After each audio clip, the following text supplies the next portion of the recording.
everyone. These days, our mornings start with a login ID and a password. Earlier, parents used to tell their children, stay off screen. Don't be on the gadgets too long. And now they tell them to go on screen and study. These changing times are unprecedented. Today, we have a very special guest who's an educationist and a principal. With immense pleasure, I would like to welcome Guneet Ohri, Principal of Sun City School, Sector 37D, Gurgaon. Hi, ma'am. How are you? I'm fine, thank you. How are you? Good, good. These days, it's become such an important issue, that children are spending so much time on screen.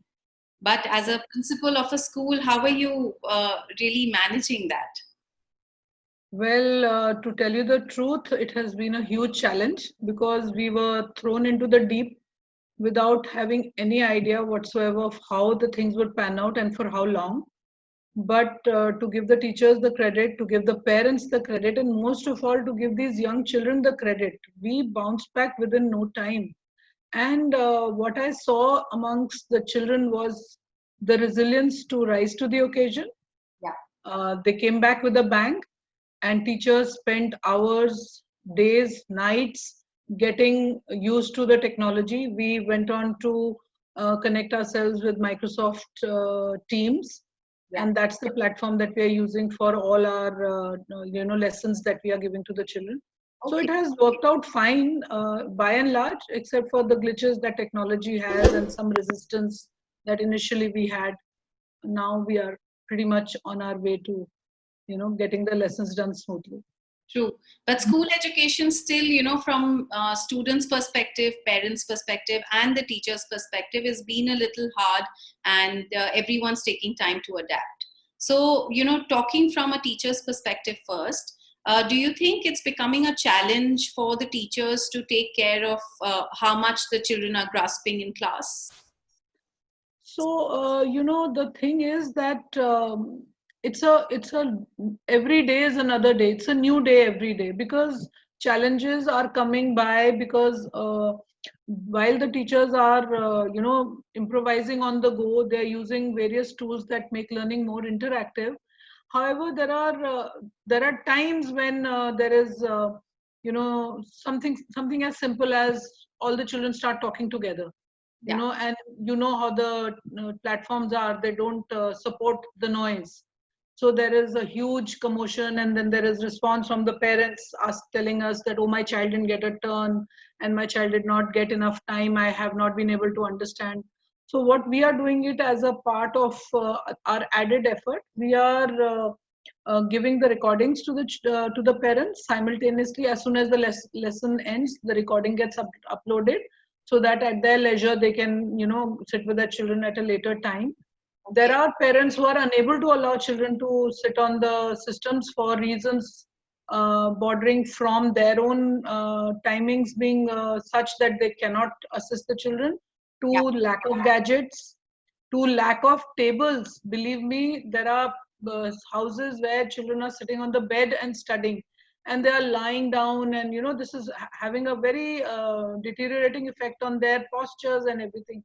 The entire ambience is getting affected. So, I see that even in my daughter's class, most of the time the teachers are trying to correct the students, and my daughter's just 6 years old. So, the teachers are trying to correct their postures and telling them to sit straight.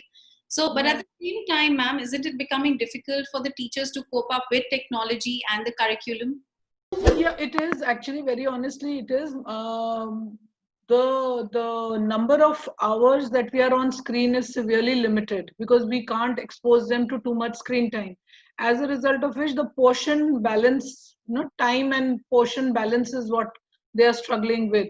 And of course, with the house help not there, and with a very poor support system in terms of getting work done at home, and their offices happening from home.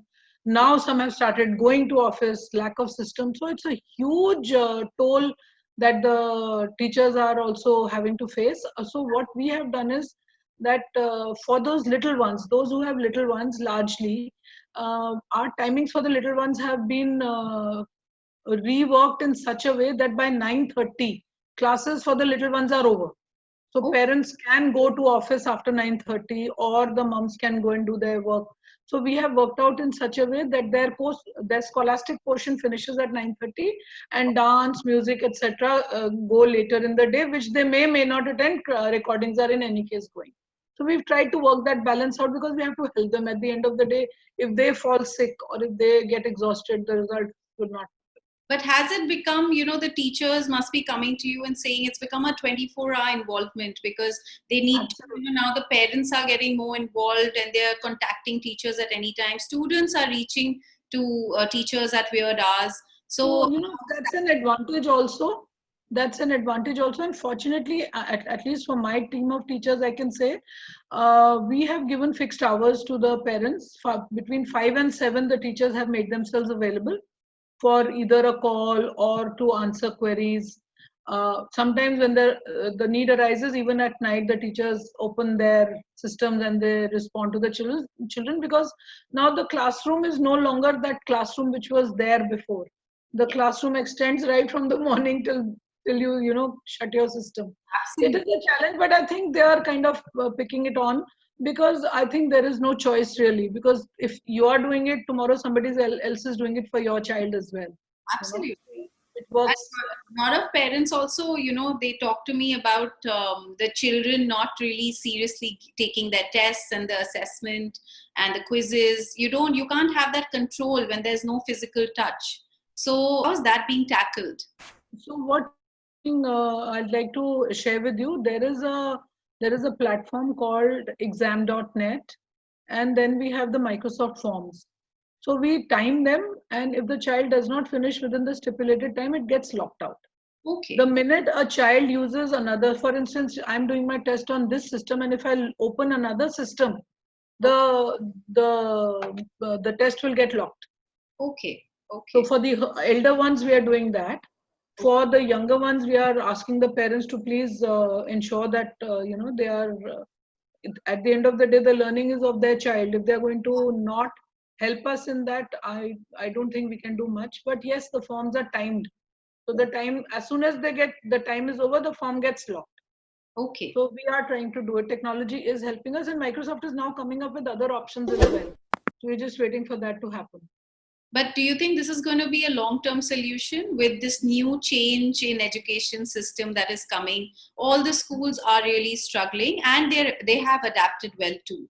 But at the same time, is digital education going to become the future? Definitely a blended format, I would say, will be a better option, where I don't see myself. I teach my grade 8 children also. When I go back to school, I'm going to be severely handicapped because I won't have the tools that I'm so used to now. Absolutely. So though the schools are equipped with all the technology, we'll have to do that blended bit where we assign the work and we have maybe a session after school, and do whatever little that we can do in terms of using the various interactive tools and various methodologies that help the children and have helped them.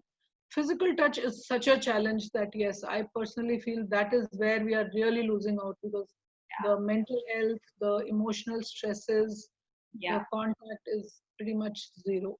Yeah, and I think some children, they probably adapt better to the classroom environment, so that's why some teachers must be having that challenge, and so do the students. So we have breakout sessions on Saturday, especially for the early years, the EYP program. Every Saturday, the teachers have a play date for about a 45-minute slot in the morning. For the younger for the younger lot, and for the older lot, we have what we call the enrichment classes, which happen every day after school for those children who face challenges in engagement. And then there are calls made in the evenings on a regular basis as a part of the routine by us, by a roster, to chat with their children and bring them on board, encourage them, motivate them. So that's the add-on where the teachers are feeling the pressure. Yes, it's happening. And the teachers need to be then up to date with technology. So, do you think schools at large are also taking care of that to equip their teachers well? So largely schools have chosen platforms, if I may say so. Like for us, for instance, we have got Microsoft Teams, other schools are on Google, and there are various other other platforms which the teachers have chosen, the schools have chosen per se, to sort of develop their program online, and teachers are getting training from those back end support teams are training them. Also within the schools, I am sure, like we are having trainings, others are also having a marathon sort of training schedule. We have webinars, we have podcasts, we have a whole lot of other options that schools are making use of, and we are also supplying them with a lot of manual, a lot of information to go through and update themselves. Oh, that's very nice.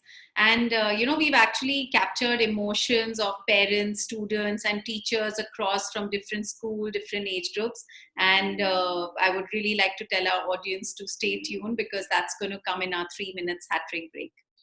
Now, moving on to students' perspective and understanding what the students' mindset is in this change.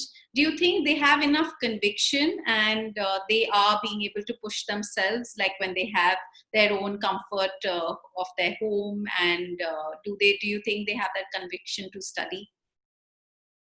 So it's a mixed bag kind of a scenario where somewhere the children feel that it is not real, what is happening is not real, and it will soon change.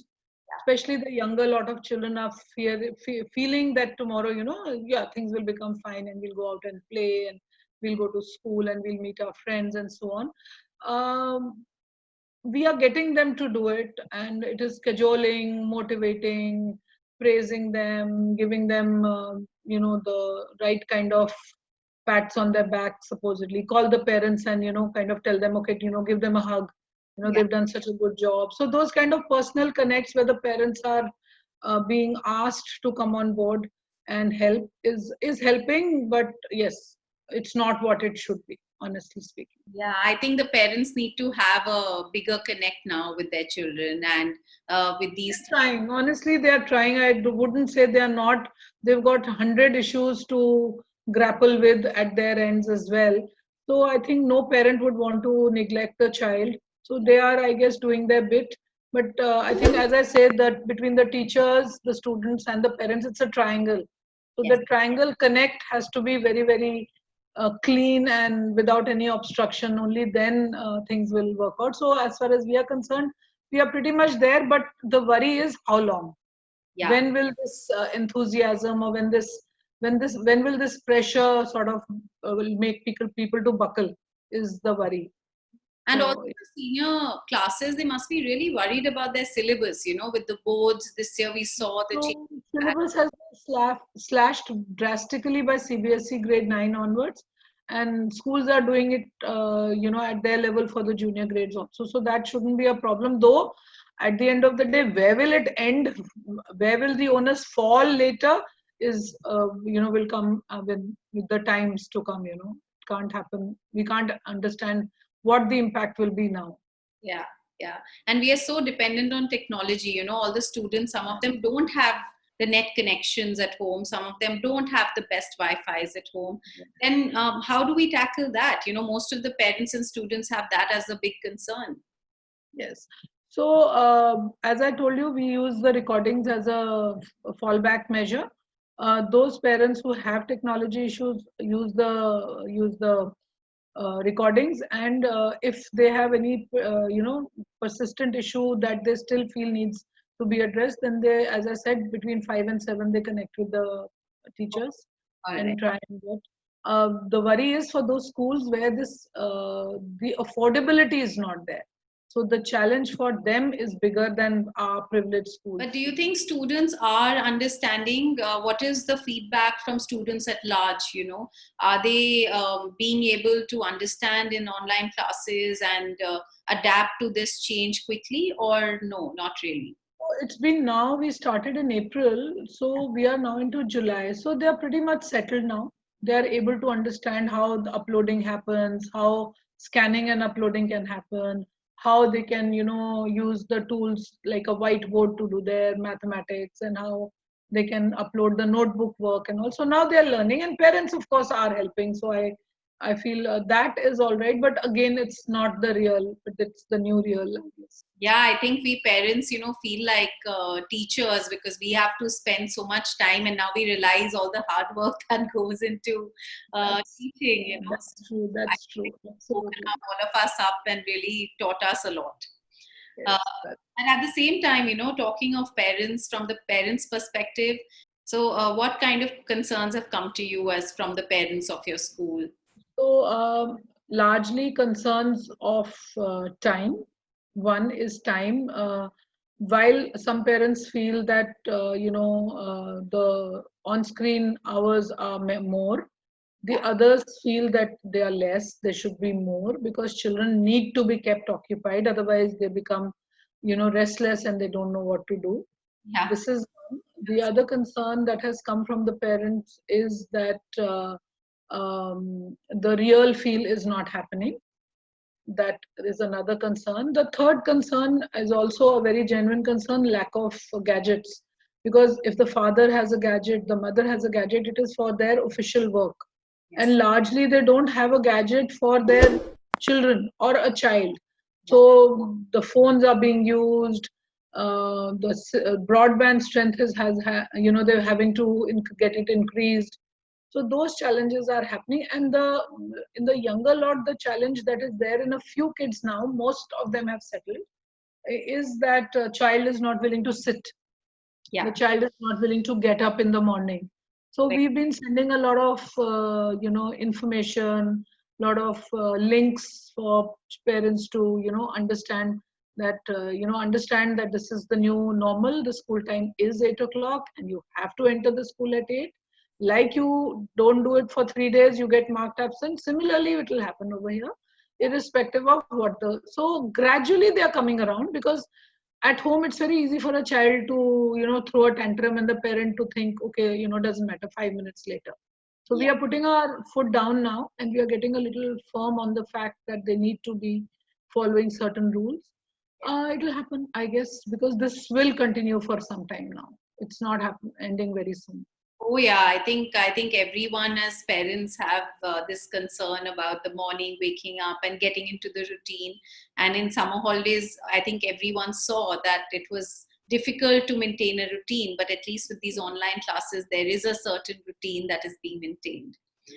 But at the same time, a lot of parents are really concerned about the syllabus, and a lot of teachers who we spoke to, they say that it's actually become easier for us to complete the syllabus because there's lesser distractions, there is no problems in class that are faced. So, do you feel that it's actually easier to complete syllabus for higher classes also online? I would say no, because see, irrespective of whether the children are older or younger, unless you are very sure that the lesson that you conveyed to them has been accepted, how can you move forward? Yeah, Unless you are in a situation where you just rattle off and it is a monologue and you say your work is done, assignment given, assessment conducted, and done and dusted. yeah, We don't do that. We ensure that even if the lesson plan is not followed to the T, it is fine. It's absolutely fine. The whatever we are teaching, at least that much should go and get sort of absorbed inside the system, and they're able to take it forward. It doesn't make sense to just complete the syllabus. So for us, teachers have been asking me for extra lessons because they're not able to complete the syllabus. So it's the other way around with us. okay, really, okay. Yeah, so I guess every school is having their challenges and there's different perspective from different teachers. True. True. But at the same time, there's so much parent intervention, and some parents are just reaching out to the teachers and the school groups, and it's just becoming even at times when they don't need to. So how are you controlling that? See, very honestly, there is a very clear policy: address individually and not collectively. So we address concerns individually. Okay.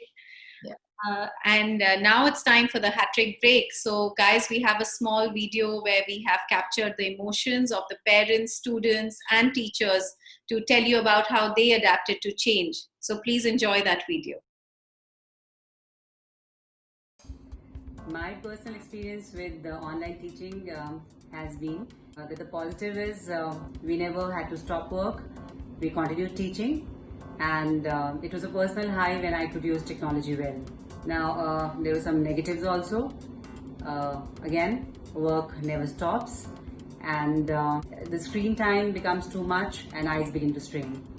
I think my daughter is managing just fine. I think she's just handling it till the time. We all know it's just a temporary phase. She does miss her school a lot, misses the human touch. She also naturally feels a little disturbed when the teacher mutes her. But we're just hoping and praying that this is a very temporary solution, and ultimately these children need the human touch. They want to go to school, express themselves. So hopefully waiting for a better time. I must congratulate all the school teachers who are working so hard with these school children by giving them online teaching. I understand that a lot of them don't know how to work on these mediums, yet they are learning themselves and spending time with these kids, teaching them, training them. Kudos to them. Due to this coronavirus pandemic, all the schools are closed. But these online classes have come to us as a relief to pursue our studies. Our courses are going on the same pace and as the regular classes, and they are quite interactive. Moreover, I feel comfortable in attending these online classes. Online classes have been very beneficial for all of us. First, because it can be accessed from anywhere and anytime. So the attendance has increased and the ability to understand the concept more better has also increased. Second, commuting time to school and then back home has decreased a lot. And so we are less tired and have more energy and time for self-studying. Third, self-studying is very important, and so we have more time as we can modify our timetables according to the classes which we have. Online classes are very different, but at the same time, they're very, very fun. Sometimes it gets really tiring to be staring at the computer the whole day, but they are a really new experience for us. I feel that online teaching is very appropriate for kids nowadays because instead of playing games and watching cartoons, they are studying and learning at the same time. And the screen time is the same, but they are using it in a better way. In this COVID-19 situation, online classes is the best thing for my kids. It's the safest thing in this. My kids are not going out and having education. It might be very early to predict, but it is very likely that online learning is going to majorly impact the education and herald the arrival of a new normal, as trackable and distraction-free learning, quick assessments and improved attendance are few contributors for the same. The online classes are alright because at least we get to study and meet our friends, but I would still prefer going to school because we have so many outdoor activities and more fun things to do. Now moving on to our next section, quick bite section. It's my favorite part of the show where I'm going to ask you some questions and you need to quickly tell me in one word what is the answer that comes to your mind, in one word. So the first is percentage marks or personality of a child? Personality of a child. Screen or blackboard? Screen as of now. Paperbacks or audiobooks? Paperbacks help because they give you the feel of holding a book, but in the present scenario, both. As a principal, administrative or academic responsibilities? Academic responsibilities. An academically brilliant students or an overall performer?